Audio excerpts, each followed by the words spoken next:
நாடாளுமன்றத்துக்கு ஒருத்தரை தேர்ந்தெடுக்கிறோம்டா அவர் நம்மட பிரச்சனைகளை தீர்க்கணும், அப்படித்தானே? ஆனா ராமநாதன் அர்ஜுனா அவர்கள் நாடாளுமன்றத்துக்கு போய் அமர்ந்ததுல இருந்து பிரச்சனை பிரச்சனை பிரச்சனை பிரச்சனை மட்டும்தான். உண்மையான விஷயத்தை நான் உங்களுக்கு சொல்ல போறேன். இது சிலருக்கு கசக்கிற மாதிரி இருக்கலாம், இருந்தாலும் மக்களே, இது என்னுடைய கருத்தை நான் மக்கள் சார்பாக நான் உங்களுக்கு சொல்றேன். நன்றாக நினைவில் வைத்துக் கொள்ளுங்க. இதற்காக நீங்க என்ன வெறுக்கவும் கூடாது, நான் இப்படி ஒரு கருத்தை சொல்றேன் அப்படின்னு சொல்லி என்ன ஒதுக்கவும் கூடாது. விளையாட்டா, நான் உங்களுக்காக பேசுற ஒருத்தன், இருந்தாலும் இன்றைக்கு என்னுடைய கருத்தை நான் உங்களுக்கு சொல்ல போறேன். எங்கேயாவது பேப்பர் கோப்பி இருந்துச்சுன்னு சொன்னா கட்டாயமா எழுதி வச்சு, நிச்சயமா எழுதி வச்சுக் கொள்ளுங்க. நிச்சயமாக நான் சொல்ற விஷயம் உண்மையாக நடக்கும். நாட்டில ஒவ்வொரு துறையிலையும் பிரச்சனை இருந்து கொண்டுதான் இருக்கு. ஹாஸ்பிடலாக இருந்தாலும் அதுல பிரச்சனை இருக்கு. சாவகச்சேரியில மட்டும் இல்ல, இலங்கையில் இருக்கக்கூடிய பல ஹாஸ்பிடல்ல பிரச்சனை இருக்குது. 4 டாக்டர்ஸ் வேலை செய்யற இடத்துல ஒரே ஒரு டாக்டர் வேலை செய்வாங்க. அவங்க பிரைவேட் ஹாஸ்பிடல் வச்சு பயன்படுத்திட்டு இருப்பாங்க. ஆனா இன்னும் 2 டாக்டர் என்ன செய்வாங்க, வராம இருப்பாங்க. அதுக்கு பிறகு டர்ன் படி அவங்களுடைய லாபத்தை சம்பாதிக்கிறதுக்காக இப்படி நடக்குது. அது மட்டும் இல்லாம வைத்தியசாலை மட்டும் இல்ல,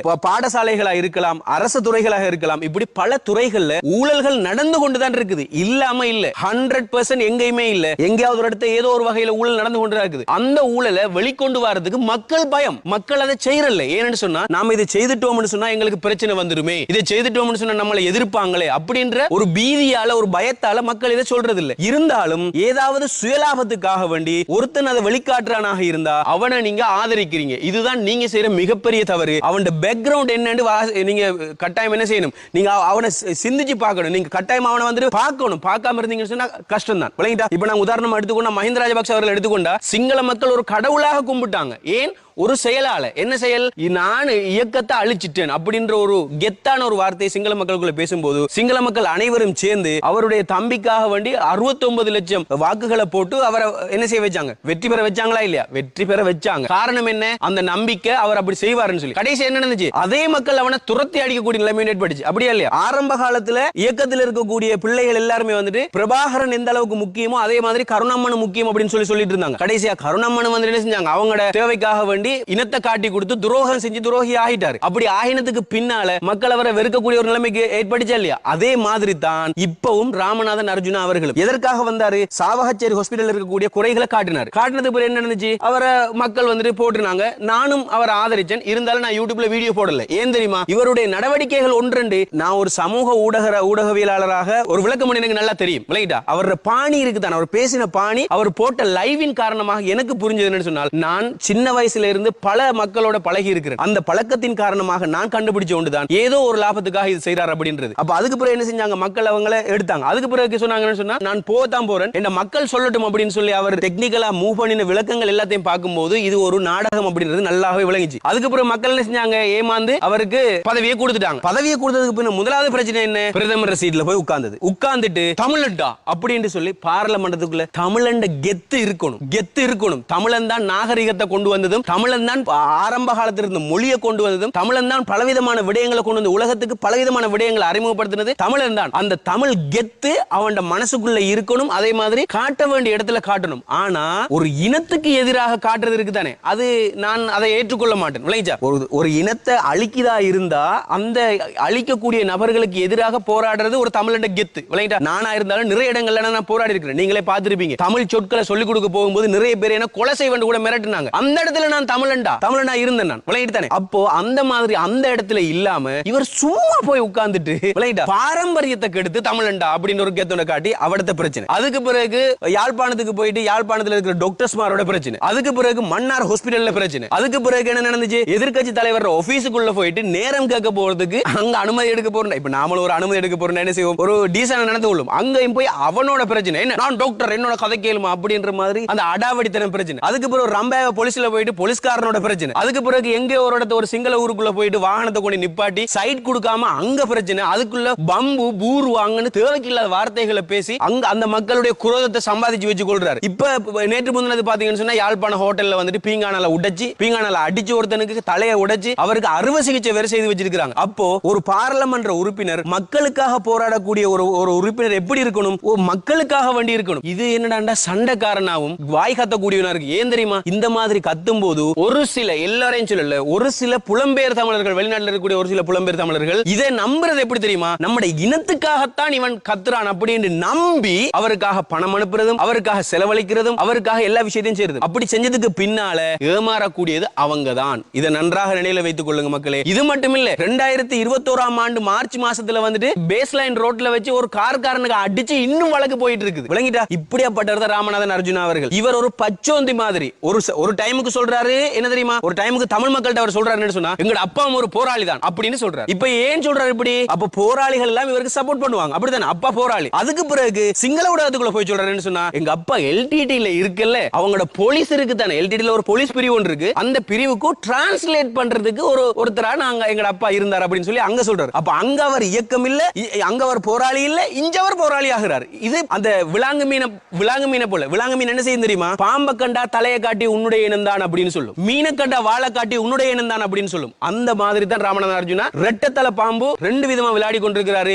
நம்பி மக்களே, நீங்க அவரை இன்னும் பலத்தை நீங்க கொடுத்தீங்களாக இருந்தா சத்தியமா நன்றாக நிலை வைத்துக் கொள்ளுங்க, தமிழனுக்கு எதிரி அர்ஜுனா, ராமநாதன் அர்ஜுனா அவர்கள் தான். நன்றாக நிலை வைத்துக் கொள்ளுங்க. இது கசப்பாக இருந்தாலும் இதுதான் உண்மை. ராமநாதன் அர்ஜுனா அவர்கள் இன்னொரு விஷயத்தை எதிர்பார்க்கிறேன்னு சொன்னா, ஒவ்வொரு இடத்திலையும் நான் நோட் பண்ண உண்டு, நீங்க நோட் பண்ணீங்களோ இல்லையா எனக்கு தெரியாது, நான் நோட் பண்ண ஒரு விஷயம் என்னன்னு சொன்னா, இவர் ஏற்கனவே சொன்னார் என்னன்னு சொன்னா, என்னுடைய வக்கீல் இருக்காங்க தானே, என்னுடைய வக்கீல் வந்து எனக்காக தான் செய்வாங்க, நாங்க யாருக்கிட்டையும் காசு எதிர்பார்க்க மாட்டோம் அப்படின்னு சொல்லி அவர் சொன்னார். அப்படிதான் சொன்னாரா இல்லையா? அதுக்கு பிறகு அவர் இன்னொரு இடத்துல ஒரு லைவ்ல போய் சொல்றாரு என்ன சொன்னா, இன்னைக்கு எனக்காக ப்ரொக்டர் ரொம்ப கஷ்டப்பட்டா, நான் ஒரு 100,000 எதிர்பார்க்கிறேன், அதாவது 1,00,000 எதிர்பார்க்கிறேன், 50 ரூபாய் காசும் வாங்க மாட்டேன்னு சொன்னவங்க 1,00,000 ரூபாய் காசாவது, அதாவது அந்த ரம்பேவா போலீஸ் கேஸ்ல போயிட்டு கழிச்சதுக்கு ரொம்ப மினக்கட்டா ஒரு 100,000 கொடுக்கணும் அப்படின்னு அவர் சொல்றாரு. அதுல இருந்து விளங்குது என்ன? காசு உருவி எடுக்கிற ஒரு விஷயம் உண்டு இதுக்குள்ள விளங்குது. முதலாவது விஷயம். ரெண்டாவது விஷயம் என்ன விளங்குது தெரியுமா? என்னுடைய கருத்தை நான் வடிவா சொல்றேன், நல்லா கேட்டுக்கொள்ளுங்க. ரெண்டாவது விஷயம் என்ன சொல்லுதுன்னு சொன்னா, இந்த ரம்பேவா போலீஸ்ல போயிட்டு அவர் சண்டை போடும்போது அவர் சொன்னாருன்னு சொன்னா, மே பம்பு பார்லிமெண்ட் உங்களங்க சிங்கள பார்லிமெண்ட் சிங்கள மந்திரிக்கனை குணத்தேகம் நத்தரகரன் அதன்னு கேட்டார். சிங்கள மந்திரியா சிங்கள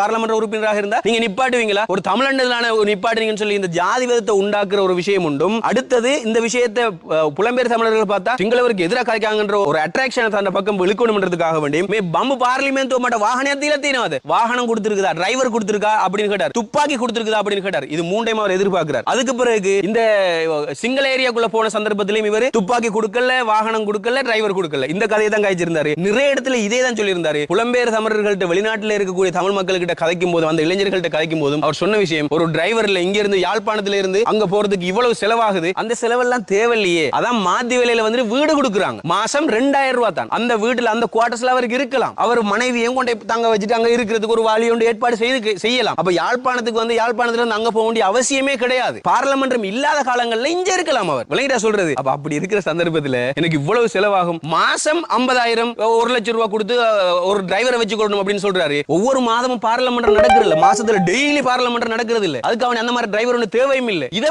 சிந்திக்கிறது இல்லையே மக்கள். இப்போ மாசத்துல 30 நாளும் பார்லமென்றம் நடக்குதா இருந்தா ஓகேன்னு ஒத்துக்கொள்ளலாம். இது 30 நாளும் இல்லையே, மாசத்துல ஒரு 10 நாள் 8 நாள் 5 நாள் தான் பார்லமென்றமே நடக்குது. அப்ப அதுக்கு 5 நாளைக்கு நாம செலவு பண்ணா கூட ஒரு ட்ரிப்புக்கு வந்து 2,000 பார்த்தா கூட 10,000 20,000 30,000 தான் போகுது, அதுக்கு மேல போகவே போகாது. விளங்கிட்டா சொல்றது? அது மட்டும் இல்லாம பார்லமென்ட் உறுப்பினருக்கு கிடைக்கக்கூடிய இன்னொரு வரப்பிரசாதம் என்ன தெரியுமா? ஒவ்வொரு கூட்டத்துக்கு போகும்போது 2,000 வேறையா கொடுக்குறாங்க பார்லமென்றத்துல. இதெல்லாம் உங்களுக்கு தெரியாத மக்களே? இதெல்லாம் தெரியாம உங்களை ஏமாத்தி கொண்டிருக்கிறார் அவர் ஏமாத்துறது திட்டவட்டமாக தெரியுது. விளங்கிட்டா? இந்த விஷயத்தை நான் உங்களுக்கு வெளிச்சத்தை கொண்டு வரும்போது சிலாக்கள் புறாமையில கதைக்கிறான்னு சொல்ல, புறாமையில எதுவுமே இல்லை. எல்லா அமைச்சர்மாரும் இருக்கிறாங்க தானே, அவங்களை எல்லாம் கதைக்காம தமிழ் அமைச்சர்மார் எத்தனை பேர் இருக்காங்க தானே, அவங்களெல்லாம் விட்டுட்டு ஏன் ராமநாதன் அர்ஜுனா மட்டும்? நான் மட்டும் இல்ல, பல ஊடகங்கள் இதைத்தான் டார்கெட் பண்ணிட்டு இருக்குது. என்ன காரணம் தெரியுமா? அவர் செய்யற விஷயம் பிழை. அதிகமான தமிழ் மக்களும் இப்ப எதிர்த்து கொண்டிருக்கிறாங்க. ஏற்கனவே இருந்த ராமநாதன் அர்ஜுனா இல்ல, இப்ப இருக்கிற ஒரு பச்சோந்தி அப்படின்றது நல்லா தெரியுது. விளங்கிட்டா? அவர் காலத்துக்கு ஏத்த மாதிரி இவர் மக்களுக்கு சேவை செய்ய போறாரா? என்ன சேவை செய்ய போறாருன்னு பாப்போமே. நானும் பார்க்கத்தானே போறேன் என்ன சேவை செய்ய போறாருன்னு சொல்லி. சொன்ன விஷயம் எல்லாம் உண்மை, நன்றாக நினைவில் வைத்துக் கொள்ளுங்க. இது உண்மையான விஷயம். நான் தனிப்பட்ட முறையில் அவரை தாக்கணும்ன்றதுக்காக வேண்டி இல்ல, உண்மையை சொல்லியிருக்கிறேன், மக்களுக்காக சொல்லியிருக்கிறேன். மக்களே, நாடாளுமன்ற உறுப்பினர் அப்படின்னு சொல்றது ஒரு பொறுப்பு, அது மக்களுக்கான ஒரு பொறுப்பு. மக்களுக்கு பிரச்சனை வருமா இருந்தா அதை அவர் தீர்த்து வைக்கணும், மக்களுடைய பிரச்சனைகளை பேசணும். இந்த மாதிரி விஷயத்தான் அவர் செய்யணும். கட்டாயமா இந்த விடயங்களை அவர் செய்யணும். மக்களே, உங்களுக்கு பிரச்சனை வருமா இருந்தா அதை நீங்க தேடி பார்க்கறதுல எந்த விதமான பிழையும் இல்லை, அதை கட்டாயமா நீங்க எடுத்து பார்க்கணும். இது பொறுப்பு, உங்களுக்கான ஒரு பொறுப்பு. அதனால கட்டாயமா இதை நினைவில் வைத்துக் கொள்ளுங்க. அதே போன்று இந்த மாதிரி விடயங்களை வெளிக்கொண்டு வரதுக்காக வேண்டி நம்மளை ஆதரிச்சு கொள்ளுங்க. இந்த விஷயங்களை உங்களுடைய நண்பர்களுடன் பகிர்ந்து கொள்ளுங்க. நான் இதோட முடிக்கிறேன். இது கசப்பா இருந்தாலும் உண்மை இதுதான்.